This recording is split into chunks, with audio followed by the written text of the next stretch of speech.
Hello students, how you. देखिए, आज हम स्टार्ट करते हैं कुछ वर्ड्स से।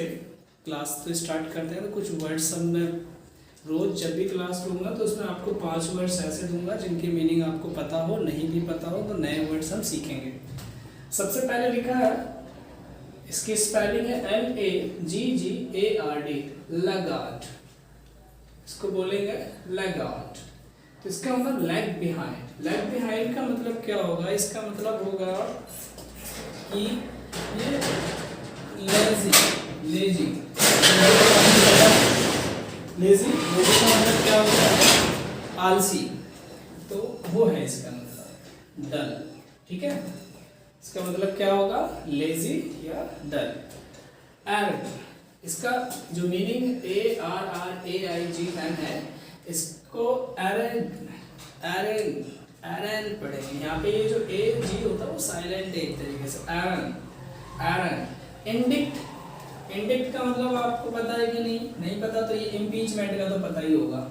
इम्पीचमेंट का मतलब आरोप लगाना, जैसे कोर्ट कचहरी में आरोप लगाते हैं तो उसे इम्पीचमेंट कहते हैं। पास्ट, ये है पास्ट। यहाँ पे R जो है वो साइलेंट होता है, PARCHED, पास्ट। पास्ट का मतलब एरिड, ड्राई। जैसे प्यास लगती है ना, गला सूखता है, तो वो होता है ये पास्ट। गला सूखना कह सकते हो आप इसमें, गला सूखना। जैसे कि आप अगर बोलेंगे कि भाई मुझे पानी चाहिए क्योंकि मेरा गला सूख रहा है, तो इसे कैसे बोलोगे? I need water, I am past. आप बोलोगे मुझे पानी चाहिए, I am past. I am past का मतलब मैं प्यासा हूँ या फिर बहुत गला सूख रहा है। एनोमी का मतलब इर्रेगुलरिटी। इर्रेगुलरिटी का मतलब होता है कि एक इक्वल ना हो कोई भी चीज, मतलब एक जैसा समय ना हो। जैसे कि कल आपका समय कुछ और था, आज कुछ और होगा, कल आने वाला और बेहतर होगा, तो एनोमली होता है, इर्रेगुलरिटी रहती है, तो उसे हम एनोमली कहते हैं। ये एपोजी का मतलब जेनिथ का मतलब पता है आपको? नहीं पता, कोई बात नहीं। पिनैकल का मतलब पता है? नहीं पता है तो कोई बात नहीं। एपेक्स का मतलब तो पता चल गया होगा। एपेक्स का मतलब सबसे ऊपर। इसी तरह पीक का मतलब तो आपको पता है, सबसे ऊंची चोटी, तो आप कह सकते हो टॉप। मतलब जो टॉप पे होता है उसे हम अपोजी कह सकते हैं, जेनिथ कह सकते हैं, पिनैकल कह सकते हैं, एपेक्स कह सकते हैं, और पीक तो है ही आपका। एपेक्स कोर्ट का मतलब आपने सुना होगा। एपेक्स कोर्ट का क्या मतलब होता है? सुप्रीम कोर्ट, है ना। तो ये 5 वर्ड आपने पढ़े। लेगार्ड, लेग बिहाइंड कह सकते हो इसको, लेजी या फिर डल। एरैग, इंडिक्ट, इम्पीचमेंट का मतलब मैंने बताया आपको कि महाभियोग लगाना या फिर आरोप लगाना। पास्ट का मतलब एरिड, ड्राई मतलब सूखना, गला सूखना कह सकते हो। एनोमली का मतलब इर्रेगुलरिटी, मतलब एक असमानता रहना। एपोजी मतलब zenith, pinnacle, apex, peak, top. तो ये 5 वर्ड आपको अपने यूज में लाना है। इनके आप सेंटेंस भी बना सकते हैं, तो आपको ये याद भी हो जाएंगे। ठीक है, तो अब मैं शुरू करता हूँ आपकी क्लास, जिसमें आपको मैं कुछ टेक्निक्स बताऊंगा। ठीक है, आइए चलते हैं। देखिए, लास्ट क्लास मैंने आपको इंग्लिश में 3 टेक्निक बता दी थी। 3 टेक्निक बताई थी। आई होप आप लोगों ने उन पे काम किया होगा, उन पे सेंटेंसेस बनाए होंगे। अगर आप लोगों ने उन पे सेंटेंसेस बनाए हैं तो बहुत बढ़िया। अब आज हम नई टेक्निक सीखेंगे। इनसे सेंटेंस कैसे फॉर्म किया जाता है, किस तरीके से सेंटेंस को और आप बना सकते हैं और प्रेजेंट कर सकते हैं किसी के सामने। तो सबसे पहले इस टेक्निक क्या है, रूल क्या है? ये रूल है आपके कंडीशनल सेंटेंसेस। कंडीशनल सेंटेंसेस का मतलब होता है जब कोई कंडीशंस दे रखे हो, जैसे कि शायद ऐसा होता तो ऐसा हो सकता था, अगर वह आता तो मैं भी उसके साथ जाता। इस तरह के जब वहाँ पे कंडीशंस दी होंगी तो उन्हें कंडीशनल सेंटेंसेस कहते हैं। तो ये कंडीशनल सेंटेंसेस की ही टेक्निक्स हैं। तो बस एक एक करके आपको बताऊंगा। मैंने 3 लिखी हैं, 3 के बारे में सबसे पहले डिस्कस करेंगे। यहाँ पे सबसे पहले क्या लिखा मैंने? इफ का मतलब क्या होता है? यदि या फिर अगर, यही तो होता है, यदि या अगर। Subject verb object comma subject verb object. इसका मतलब है कि इफ कोई ना कोई सब्जेक्ट वर्ब ऑब्जेक्ट होगा, कॉमा फिर कोई ना कोई सब्जेक्ट वर्ब ऑब्जेक्ट होगा। इसके बाद यहाँ पे देखो क्या लिखा है, simple present tense. Simple present tense, simple present tense का मतलब है यहाँ पे आपको सिर्फ सिंपल प्रेजेंट टेंस ही यूज करना है पहली टेक्निक में। फिर उसके बाद इस साइड वाले में क्या यूज करना है, सिंपल फ्यूचर टेंस या फिर ऑक्सिलरी वर्ब्स आप यूज कर सकते हो। ठीक है, देखते हैं ध्यान से। अगर मैं बोलूं एक हिंदी में पहले सेंटेंस यहाँ पे अगर मैं बना के दिखाऊं, यहाँ पे सेंटेंस आपके अगर बना के दिखाऊं उस साइड, अगर मैं बोलूं if I play क्रिकेट, अगर मैं क्रिकेट खेलता हूं तो my team will win the match। देखेंगे ध्यान से, इसका मतलब क्या होगा।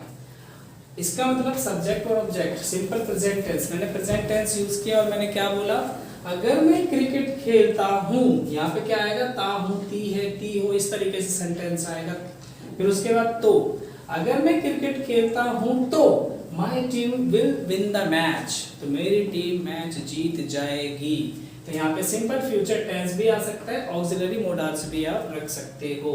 तो यहाँ पे इस तरीके से सेंटेंस बनाने होते हैं कि यहाँ पे सिंपल प्रेजेंट टेंस आए। सिंपल प्रेजेंट टेंस कौन से होते हैं, जो आपके सब्जेक्ट प्लस में वी की फर्स्ट फॉर्म, उसके साथ एस भी लग जाता है, प्लस में ऑब्जेक्ट, जो आपके डेली लाइफ में यूज होते हैं सिंपल प्रेजेंट टेंस ही होते हैं। जैसे कि I go to office every day, मैं ऑफिस जाता हूँ एवरी डे। तो इस तरीके के कुछ सेंटेंस यहाँ पे आप यूज कर सकते हैं। इफ आई प्ले क्रिकेट, अगर मैं क्रिकेट खेलता हूँ तो my team will win the match, मेरी टीम मैच जीत जाएगी। इस तरीके से बहुत सारे सेंटेंस आप बना सकते हो, जैसे कि इफ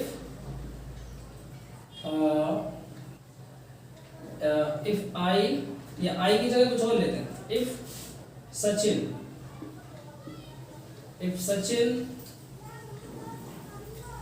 rides या runs fast,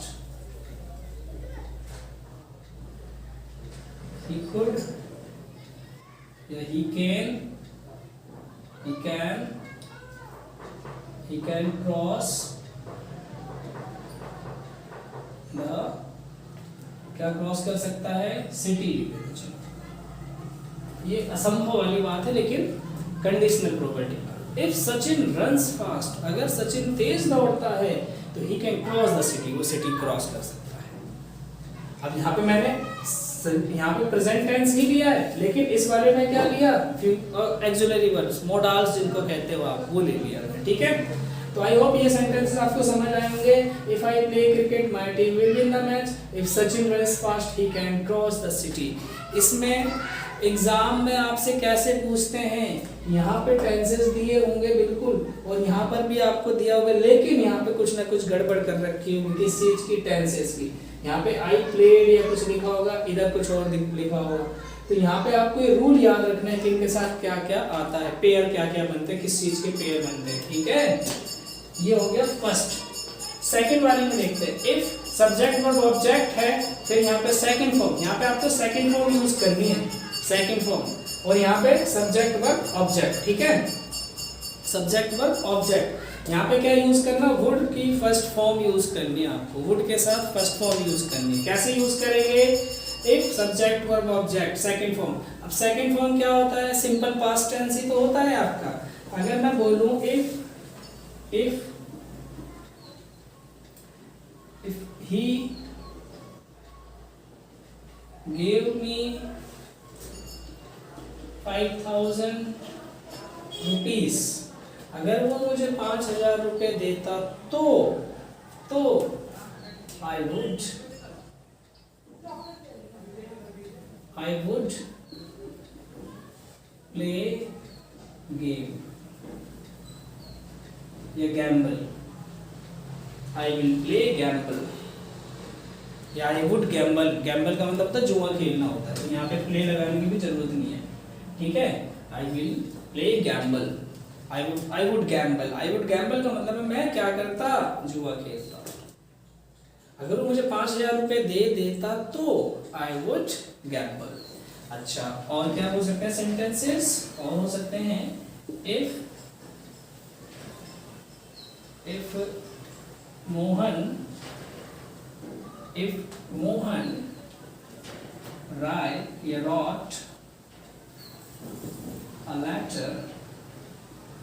wrote a letter in examination,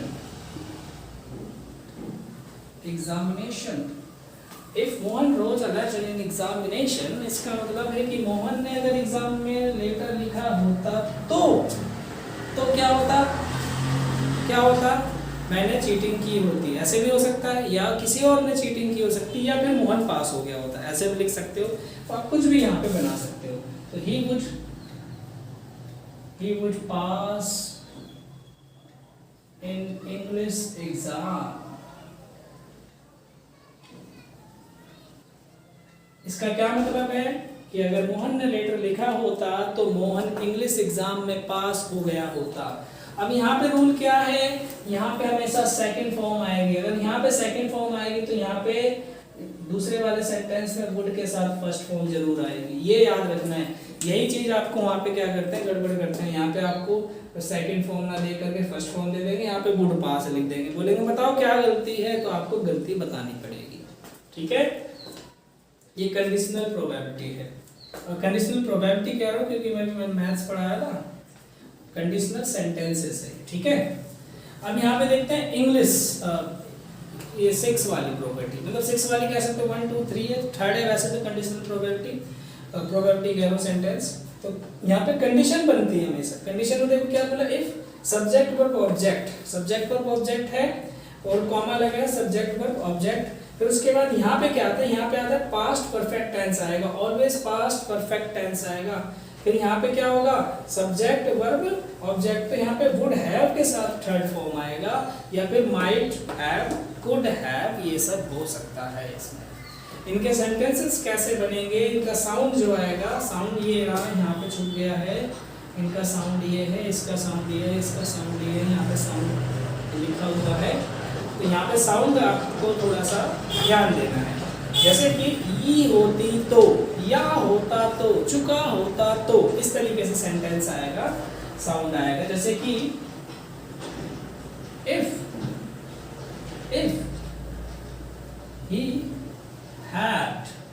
he had called me on his birthday party, if he had called me on his birthday party, अगर उसने बर्थडे पार्टी में बुलाया होता तो I would have gone, I have gone।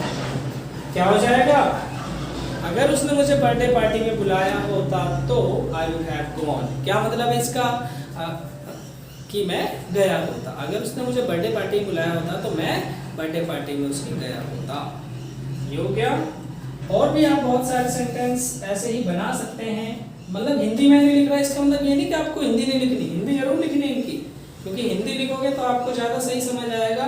फिर ये जो यहाँ पे टेंसेस हैं उनसे मैच करोगे कि आप सही लिख रहे हो कि नहीं। इसी तरीके से और भी सेंटेंस आप सोच सकते हो। if Radha has danced,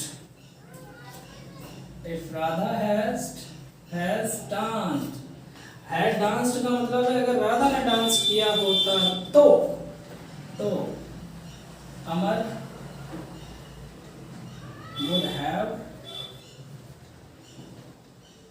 या could have भी लिख सकते हो। could have का मतलब कर सकता था, ठीक है, किया होता, कर सका होता, इस तरीके से would have danced। अगर राधा ने डांस किया होता तो अमर ने भी डांस किया होता या कर चुका होता। इस तरीके से सेंटेंस बनेंगे। ये आपको सेंटेंसेस क्या करने बनाने हैं और इनको अच्छे से सीखना है, क्योंकि ये स्पीकिंग में भी यूज़ होते हैं, प्लस आपके कंपटीशन की तैयारी जब करोगे तो उनमें भी आपको ये देखने को मिलेंगे। तो आपको सेंटेंस फॉर्मेशन में ये बहुत ज़रूरी है, ठीक है। आई होप आपको ये समझ आए होंगे और मैं सेंटेंस बताता हूँ इनके। चलिए सोचेंगे, जैसे अगर मैं बोलूँ कि मेरे पास करोड़ रुपए होते हैं तो, होते तो अलग है, होते हैं तो अलग है, ठीक है। तो यहाँ पे मैं अगर लिखता हूँ अगर मेरे पास करोड़ रुपए होते तो मैं लिखूंगा if I have 1 crore rupees. अब यहाँ पे मैंने लिखा I have 1 crore rupees. If I have मतलब मेरे पास अगर होते तो क्या करता मैं, अब यहाँ से कौन से सेंटेंस को यूज करूंगा। अगर यहाँ पे मैंने लिखा होता हैड 1 करोड़ रुपीज तो ये यूज करता, लेकिन लिखा आई हैड तो ये सिंपल ही हो गया, एक तरीके से प्रेजेंट टेंस ही हो गया। तो मैं क्या लिखूंगा इसमें, यहाँ पे I should donate to slum people. इसका मतलब है अगर मेरे पास 1 करोड़ रुपए होते हैं तो मुझे गरीब लोगों को डोनेट करना चाहिए। वो पैसा जो है वो किसको डोनेट कर देना चाहिए, गरीब लोगों को डोनेट करना चाहिए। अगर मैं करोड़पति हूं तो इसका मतलब ये होता है। और देखो अगर मैं बोलूं if I were a PM.